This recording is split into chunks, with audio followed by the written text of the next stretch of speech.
واقعات کے زد میں لا کے اس کو کافی زیادہ کانسیکوینسز کا سامنا کروایا ہے. اور 9 مئی پاکستان تحریک انصاف کا ایک موقف بڑا کلیئر ہے عمران خان صاحب کا. وہ کہتے ہیں فالس فلیگ آپریشن ہے. 26 نومبر کو بھی وہ کہتے ہیں ہمارا پورا من احتجاج تھا, اس پہ گولیاں چلائی گئیں, لاٹھی چارج کی گئی, اور کس طرح سے بے دردی سے لوگوں پر گولیاں چلائی گئیں, جس کے جو ایویڈنسز ہیں وہ ڈوسیئر کے فارم میں وہ چیف جسٹس آف پاکستان کے سامنے انہوں نے پورا کمپائل کر کے سامنے ڈیٹا پورا رکھ دیا ہے. جو ایویڈنسز وہ چاہتے تھے کہ جوڈیشل کمیشن کے سامنے رکھا جائے, وہ جوڈیشل کمیشن جو سینئر ججز پر مبنی ہوگا. کبھی بھی نہیں چاہیں گے پاکستان تحریک انصاف کے جوڈیشل کمیشن کو سبسٹیوٹ کرے ایک پارلیمانی کمیشن ان 2 واقعات کی بالخصوص تحقیقات کے حوالے سے. یہ بالکل اسی طرح سے ہوگا کہ آپ کو جس طرح آپ نے دیکھا کہ 26ویں آئینی ترمیم کے پاس ہونے کے بعد جو اس کا پروڈکٹ نظر آتا ہے, ایک آئینی بینچ جو تشکیل جو وجود میں آیا, وہی آئینی بینچ کے خلاف جو درخواستیں ہیں اس پر سماعت کر رہا ہے. سو اسی طرح سے جو 9 مئی کے واقعات ہیں یا 26 نومبر کے واقعات ہیں, اس کے حوالے سے پارلیمانی کمیشن کس طرح سے وہی حکومت جس کو پاکستان تحریک انصاف موروث الزام ٹھہرا رہی ہے, جس پر جو کہ ذمہ دار سمجھتی ہے ان واقعات میں, جو ملوث تھے بلیٹنٹلی اور پاکستان تحریک انصاف کے بقول, جو کہ اس میں انوالو تھے, جو کہ جنہوں نے ایک جو ہائی ہینڈڈنس جو ایک بروٹ فورس کا استعمال کیا ہے, وہ کیسے وہی حکومت اس میں منصف بن سکتی ہے. دوسری بڑی وجہ یہ ہے کہ پاکستان تحریک انصاف پہلے ہی موجودہ حکومت کے مینڈیٹ کو تسلیم نہیں کرتی ہے. 8 فروری کے الیکشنز میں جس طرح سے وہ کہتی ہے کہ ہمارا مینڈیٹ چرایا گیا, اور اس کو 1 سال مکمل ہونے کو آ رہا ہے, اور 8 فروری 2025 کو پاکستان تحریک انصاف یوم سیاہ منا رہی ہوگی. سو لہٰذا ایسی حکومت جو کہ ایک جعلی مینڈیٹ پہ کھڑی ہو, جس کو پاکستان تحریک انصاف کہے کہ وہ فارم 47 کی سرکار ہے, جسے پاکستان تحریک انصاف کا مینڈیٹ چوری کر کے ایک جعلی مینڈیٹ کے تحت اب برسر اقتدار لے کر آیا گیا ہے, تو لہٰذا ایسی کسی بھی حکومت کے بنائے ہوئے پارلیمانی کمیشن وہ بھلا پاکستان تحریک انصاف کیسے منظور کر سکتی ہے, اور نہ ہی پاکستان تحریک انصاف کا جو ووٹر سپورٹر ہے وہ کسی بھی ایسے پارلیمانی کمیشن کو اس قسم کی حکومت کی جانب سے جو بنایا جائے اس کے تحت ان واقعات کی تحقیقات چاہیں گے. سو کبھی بھی وہ ایکسیپٹ ووٹر سپورٹر کے لیے بھی نہیں ایکسیپٹیبل ہوگا. اور تیسری اور ایک بہت ریلیونٹ وجہ پارلیمنٹ میں اس وقت جو پایا جانا والا موجودہ ماحول ہے وہ ہے, آپ کو پتہ ہے کہ 26ویں آئینی ترمیم اکتوبر میں گزشتہ سال جس طرح سے اس کو پاس کروانے کے لیے ایم این ایز کو اٹھایا گیا, ایبڈکٹ کیا گیا, زور زبردستی سے ان کو ووٹنگ پر مجبور مبینہ طور پہ کیا گیا, اور بہت اس کے ایویڈنسز تو اب سامنے آ بھی چکے ہیں. سو یہ پکڑ دکڑ کا جو سلسلہ تھا, زور زبردستی, دھمکائے جانے کا, فون کالز کرنے کا, جس قسم کے یہ واقعات پیش آئے, اس سے پارلیمان کا جو ماحول ہے وہ ایگزاسٹ ہو کے رہ گیا ہے. اس کے ساتھ ساتھ ہی ہم نے پی کا ترمیمی ایکٹ بھی جس طرح سے پاس ہوتے ہوئے دیکھا, جو شور شرابہ واک آؤٹس ہمیں نظر آئے, اور اس کی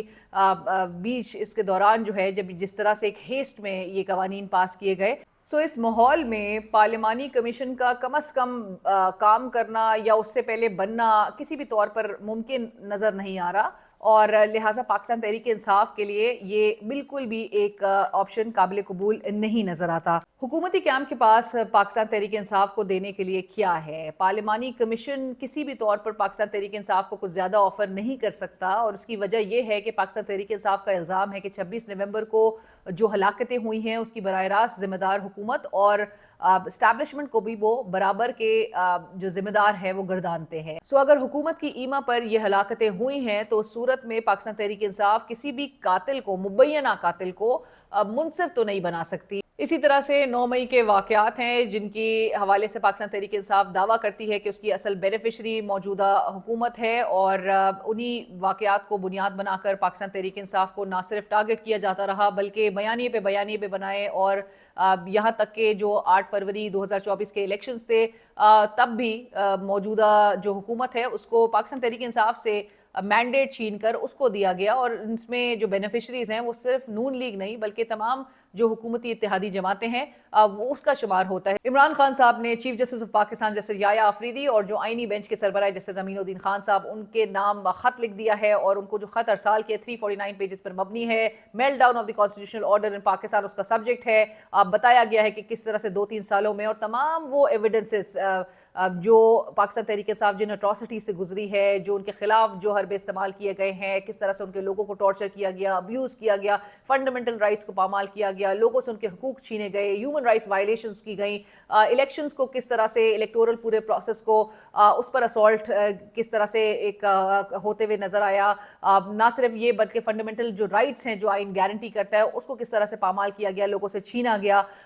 کس طرح سے اس ملک کی عوام کو جو ہے وہ زد و کوب کیا گیا, لوگوں کے گھر اور چادر چار دیواری کو پامال کیا گیا, لوگوں کے گھروں میں گھسا گیا, ان کو ہراس کیا گیا. تمام جو ایویڈنسز, اور عمران خان صاحب نے اپنے بھی تمام جو ان کے ساتھ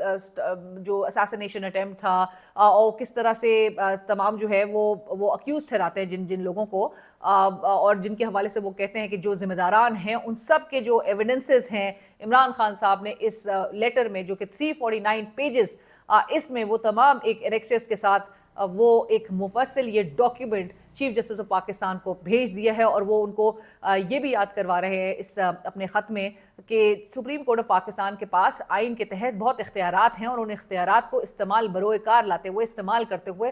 وہ چاہتے ہیں کہ وہ کوئی ایکشن لیں, چیف جسٹس آف پاکستان کوئی کردار ادا کریں. لاسٹ جو فارمر چیف جسٹس غازی فائز عیسیٰ صاحب, ان کے تو رول بہت زیادہ ایویڈنٹ تھا کہ کس طرح سے انہوں نے الیکشن سے قبل ہی, الیکشن سے چند روز قبل ایک پارٹی سے اس کا الیکٹورل سمبل لے کر, اس کا پارٹی سمبل لے کر ملک کی کروڑوں عوام کو ڈس انفرنچائز کیا, اس کے لیے مشکلات کھڑی کی, اور ہر طرح سے الیکشن کمیشن آف پاکستان کو جسٹس قاضی فائز عیسیٰ سپورٹ کرتے ہوئے نظر آئے. سو جو ابھی موجودہ چیف جسٹس آف پاکستان ہیں جسٹس یحییٰ آفریدی, ان سے ایکسپیکٹ کیا جاتا ہے کہ ان کی under supreme court of Pakistan ایک بائی اسٹینڈر کا رول, یعنی کہ تماشائی بن کے نہ کھڑی رہے, وہ کچھ رول بھی ادا کرے. اور جس قسم کی اٹراسٹیز کمٹ ہو رہی ہیں, جس طرح سے آئین کی پامالی اس ملک میں نظر آ رہی ہے, جس طرح سے فنڈامنٹل رائٹ جو بنیادی حقوق ہیں عوام کے وہ ان سے چھینے جا رہے ہیں, اور یہ ایک سلسلہ رکنے کا نام نہیں لے. یہ عمران خان صاحب کی ایک بڑی موو ہے ان کی جانب سے, اور لیٹس سی اب انہوں نے ایک بال سپریم کورٹ آف پاکستان کے کورٹ میں پھینک دی ہے کہ وہ اب دیکھنا چاہتے ہیں کہ چیف جسٹس آف پاکستان جو اس وقت سب سے جو ہائیسٹ کورٹ آف لا ہے اس ملک کا, جو فائنل آربیٹر ہے, وہ فائنل آربیٹر کیا فیصلہ کرتا ہے. وہ کہتے ہیں کہ ہم نے 18 ماہ سے اتنی ساری درجنوں ہم نے درخواستیں دائر کر رکھی ہیں, لیکن اس پہ کوئی رسپانس نہیں نظر آتا. کرمنل کمپلینٹ باقاعدہ طور پہ ایک 26 نومبر کے واقعات پہ پاکستان تحریک انصاف وہ تک جمع کرا چکی ہے, لیکن ان واقعات کی انویسٹیگیشنز کو کون روک رہا ہے. لہٰذا ایسے میں سپریم کورٹ آف پاکستان, جس کی جو کسٹوڈین ہے آف دا کانسٹیٹیوشن, اس کی ذمہ داری ہے کہ کانسٹیٹیوشن کو پریزرو کرنے, اس کو سیو کرنے, اس کو سیف گارڈ کرنے, اس کی پروٹیکشن کے لیے وہ تمام وہ اقدامات لے گی, اور اپنے اقدامات پہ عمل درآمد بھی کروائے گی. وہ صرف ایک بائی اسٹینڈر کا رول نہیں رکھے گی. میرے چینل کو ضرور سبسکرائب کریں اور فیڈ بیک سجیشن سے آگاہ کرتے رہیے. Thank you.